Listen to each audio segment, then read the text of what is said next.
कभी भी संकीर्तन हो तो सदैव दोनों हाथ से तालियां बजाकर झूमकर कथा सुननी चाहिए और भजन गाने चाहिए।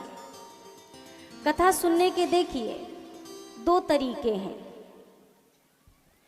जो हंस हंस के कथा सुने मुस्कुराते हुए, एक हंस के कथा सुनी जाती है और दूसरी रोकर कथा सुनी जाती है।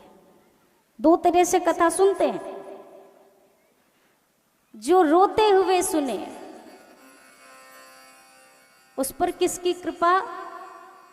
हमारे गुरुदेव भगवान कहते थे जो हंसते हुए कथा सुने उस पर राघव जी की कृपा, जो रोते हुए कथा सुने उस पर भक्ति स्वरूपा मेरी किशोरी जी की कृपा।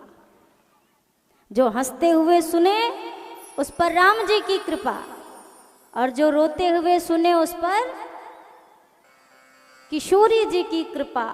और जो दोनों को छोड़ के सोते हुए सुने उस पर तो हमें भी ना पता कि काहे की कृपा, उस पर कौन की कृपा ये तो मुझे भी नहीं पता है, उसकी कृपा वही जाने। अच्छा देखिए, एक बहुत बड़ी सेवा वाली बात आज आपको बताने जा रही हूँ। कथा में एक सेवा, सेवा नहीं परम सेवा ये भी है। क्या? अगर आपके बगल कोई सो रहा हो तो धीरे से कोहनी मार के उसको जगाना, ये आपका परम धर्म बनता है। लेकिन एक बात और, कोहनी मार के जगा तो देना मगर उसकी तरफ देखना नहीं। कोहनी मारा, ओ सॉरी गलती से लग गया, क्योंकि अगर आपने ये कह दिया कि तुम सो रहे थे और हम तुम्हें जगा कर यहाँ सुना रहे हैं तो वो कहेगा अरे अभागे इंसान, हमें तो साक्षात राम जी मिलने ही वाले थे, बस वो रथ से उतर ही रहे थे, तुमने जगा के सगरों का सगरों काम भंग कर दिया।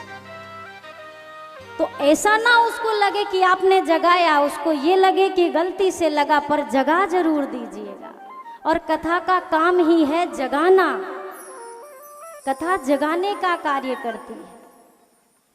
यहाँ इस पांडाल में जितनी देर तक मनुष्य बैठता है, प्रयास सिर्फ इतना करे, हमारी पुण्य की गति, हमारा पुण्य हमें लाकर बिठा तो देता है। बैठे बैठे राघव जी से बस एक प्रार्थना करते रहिए, सरकार मैं बैठ गया हूँ अथवा मैं बैठ गई हूँ, बस आप मेरे भीतर बैठ जाओ, ये कृपा कर दो। यहाँ तक लाकर आपने बिठाया है और अब कृपा करके आप मेरे भीतर बैठ जाओ, इतनी मेहरबानी कर दो सरकार।